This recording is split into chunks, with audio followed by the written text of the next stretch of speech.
сіздерді сабағында көруге өте қуаныштымын. Отырамыз. Көңіл-күйіңізді көтеріп, бір-бірімізбен амандасып алайық. Аружан бастайды. Жаңағы Лаураға өзінің тілегімді білдір бүгінгі сабаққа. Мен сіздерге жақсы көңіл-күй сыйладым. Аружан жалғасы. Кестесі қойыңыздар. Лаура қарай Каусарға кестесі сабақты жақсы бақылады. Келістік па? Ендеше бірінші сұрақ. Балалар, гомологтар дегеніміз не? Гомологтар дегеніміз не? Қол көтеріп жауап береміз. Енді біз таныстық, жаңағы органикалық қосылыстарменен алқандар, мысалы алкендер, олардың барлығы гомолог қатарлары бар. Яғни гомологтар дегеніміз қандай заттар бір-біріне гомолог болып келеді? Нұрай? Химиялық классификация ұқсас, бірақ қосылыстары әртүрлі. Сен кішкене шатасып кеттің, кәне? Гомологтар бала шатастырмаймыз. Қандай айырмашылық бар? Мысалы, метан CH4, там бізде C2H6. Бір-бірінен айырмашылық қандай? H2,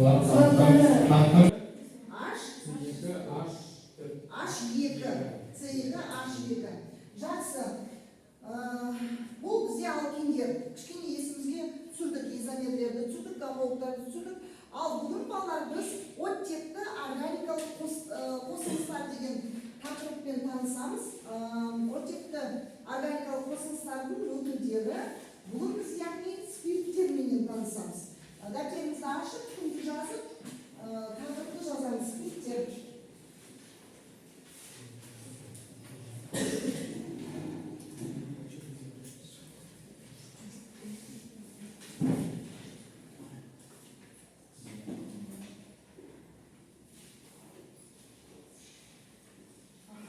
Оқулықта ол бізде балалар 63-ші параграф.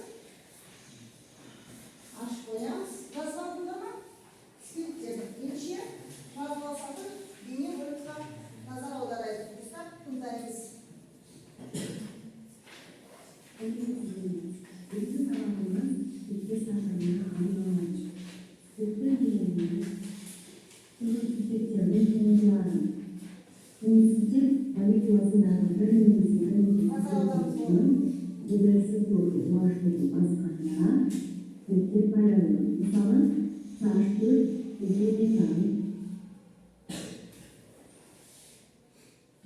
Осы метанның құрамындағы бір сутектің орнын көрсететін қашып шығуы қалды.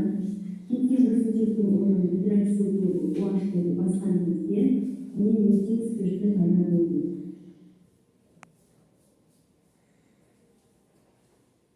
Немесе метанол деп айтамыз. Спирттердің жұрнағы, ол жұрнағы, бірақ ол жұрнағы әрі фенолдарға да тән. Спирттердегі және фенолдардағы функционалды бұл кесім гидроксил тобы болып табылады. Бірақ фенолдардағы гидроксил тобы ароматтық сатымен байланысады. Ал спирттерде гидроксил тобы радикалдармен байланысады. Сонымен спирттердің жалпы формуласы ROH деп. Балалар дәптеріңізге жазып отырамыз, жалпы формуласы ROH деп. Этин спирттер үшінші алмаз. OH пропанол. Пропанол дұрыс айтасың. C4H9OH. Алмаз. Қарар Дамир. C4H9OH бутанол. Бутанол немесе бутил спирті деп айтамыз, я? Бесіншісі қалай болып шықты? Кәне, айым. Кім істеді, Димаш? Қалай шықты? Кәне, айдым.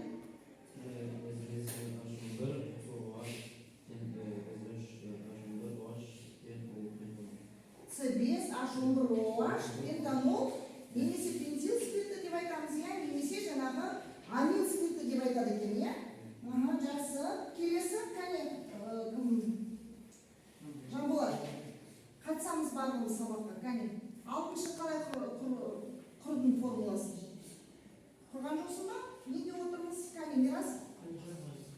Кім істеді, Нұрай? 60-шы. OH.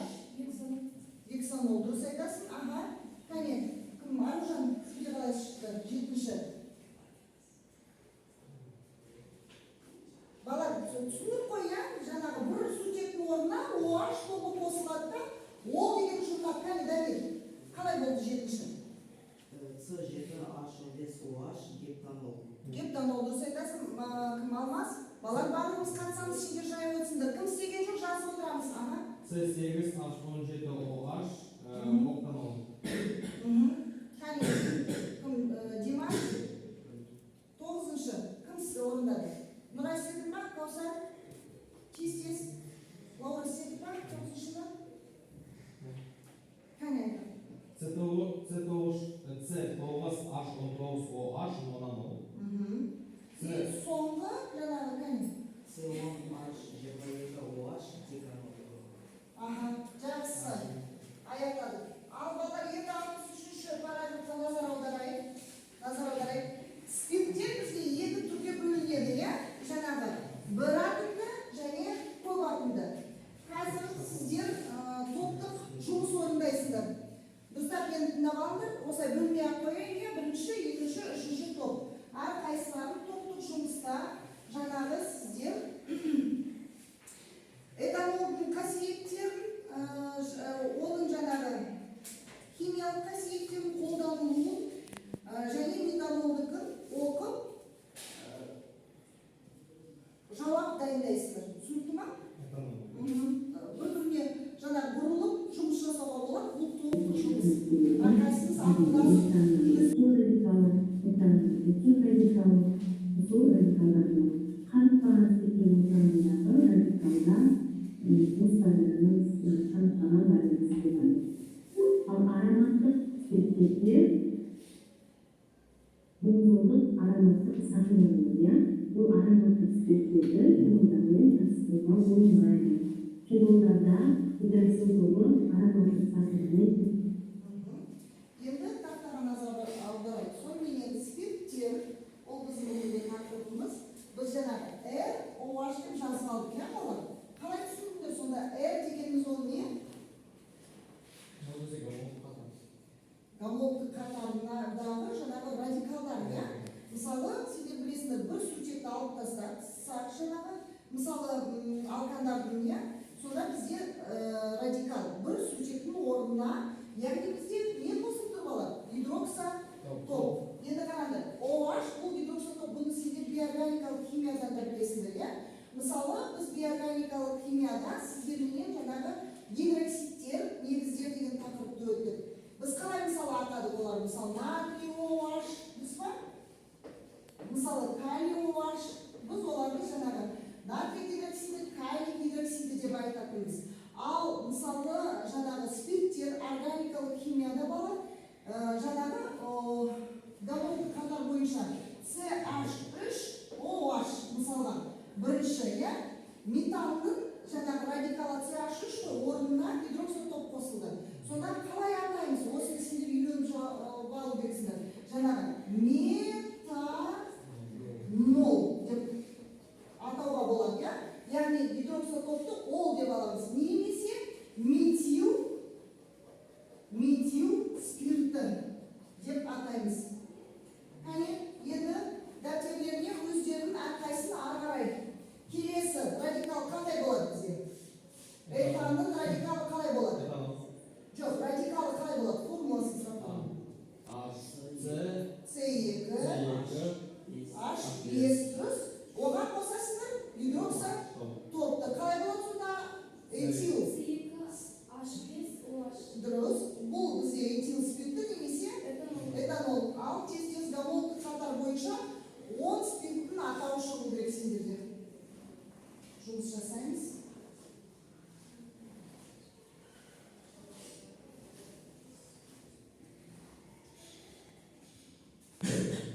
Гамолдық қатар бойынша 10 сендерде шығу керек. Қазір сосын ауышын оны атап тексереміз барлығымыз.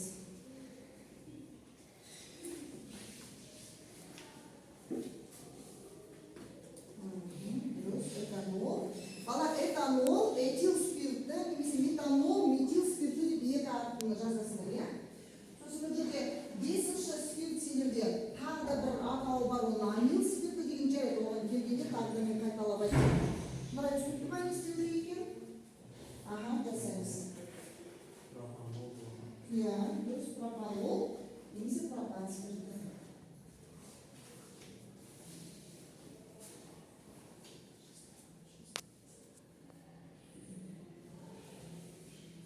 Бұл жерде құрып жатқан, яғни бізде метанолдың гомологтық қатары болады, иә?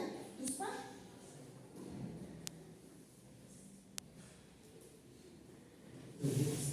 Ал балалар, сонымен аяқтадық, иә, топтық жұмысты.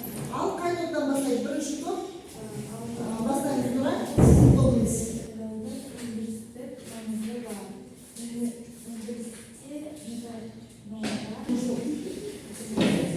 Университетте OH ол өте улы зат. Адам өліміне келуі мүмкін.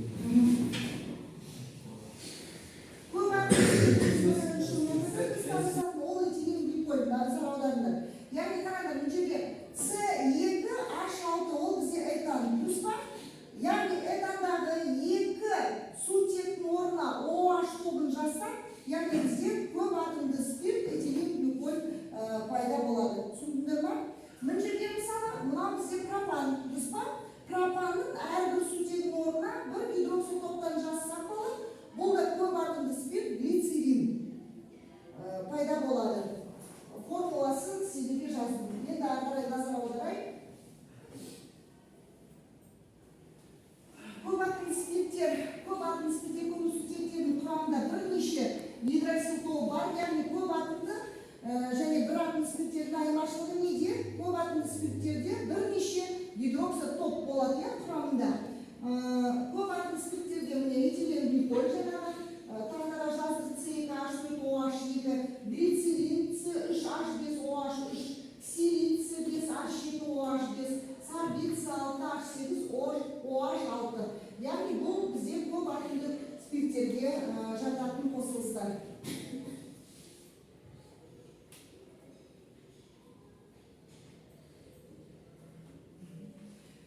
Спирттердің құрамында екі және одан да көп гидроксил топтары болады. Маңызды өкілдері этилен гликоль және глицерин.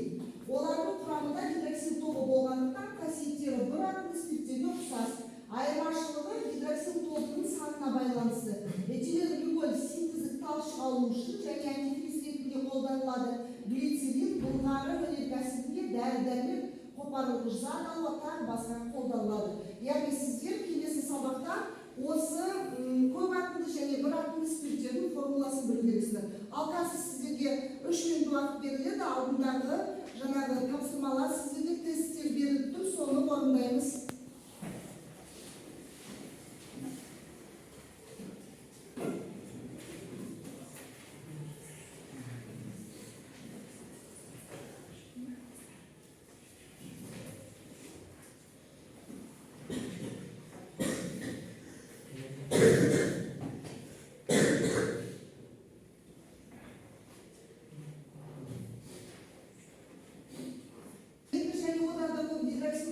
Болады. Маңызды өкілдері этилен гликоль және глицерин.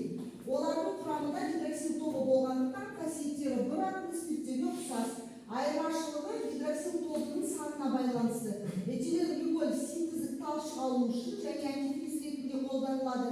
Глицерин бұлғары өнеркәсібінде дәрі-дәрмек қопарылғыш зат алуға тағы басқа қолданылады. Яғни сіздер келесі сабақта осы көп атомды және бір атомды спирттердің формуласын білдіресіздер. Ал қазір сіздерге 3 минут уақыт беріледі. Алдындағы жаңағы тапсырмалар сіздерге тесттер беріліп тұр, соны орындаймыз.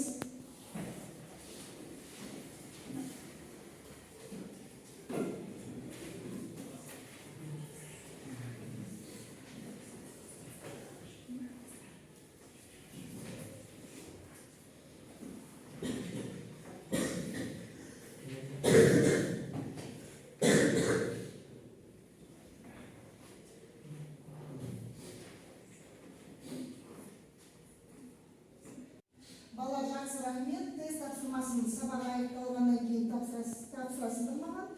Енді мынандай сұрақ қойғым келеді. Бүгін сабақта біз қандай тақырыппен таныстық?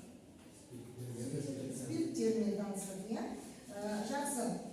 Қай спирттің зияны көбірек? Этанолдікі ма, метанолдікі ма? Этанол ма? Метанол. адам ағзасына. Отырып айта береміз. Ол кішкентай ғана яғни ол адамды Өлімге дейін апарады, дұрыс айтасыз. Бала койбаның спиртте қандай өкілдерімен таныстық? Қандай өкілдерімен?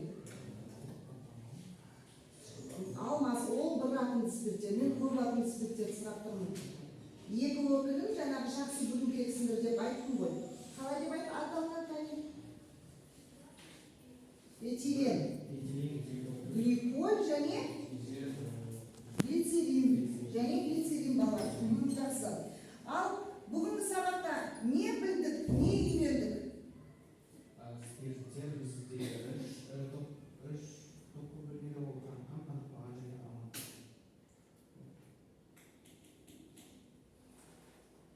Сөйлеп тұрыңызшы зәйділігін. Нені білдік бүгінгі сабақта? Мұрат? Екенін білдік. Жақсы, аха. Не үйрендік? Олардың формуласы бізде N, H2N қосу 1, OH. Жалпы формуласын және олардың формуласын жазып үйрендік, иә? Жақсы, головты қатарын жазып үйрендік па? Қатарын? Головты? Иә, үйрендік. Жақсы, мен түсінбедік, балар. Не түсініксіз болды бүгінгі сабақта? Барлығы түсінікті болды ма? Жақсы. Немен жұмысты жалғастыру қажет деп ойлайсыңдар? Үйде қосымша тағы да оқу керек және дайындалу керек. Жақсы. Балар үй тапсырмасы 63-ші параграф, 63-ші параграфтағы анықтамалардың барлығын оқып жаңағы жаттап келесіңдер. Одан қалды мен сіздерге жаңағы этанол спиртінің ашылу тарихын оқып келдіңдер, жаңағы ақпарат дайындап әкелдіңдер дедім, иә? Келесі сабаққа. Бүгін сабақта жақсы жұмыс істеген бізде Нұрай, Алмас, Дамир. Сіздерге бүгін 8 балл қойылады. Тағыдан қатысқан бізде Каусар, Дамира, Лаура, Мадияр, Асхат. Сіздерге Димаш 7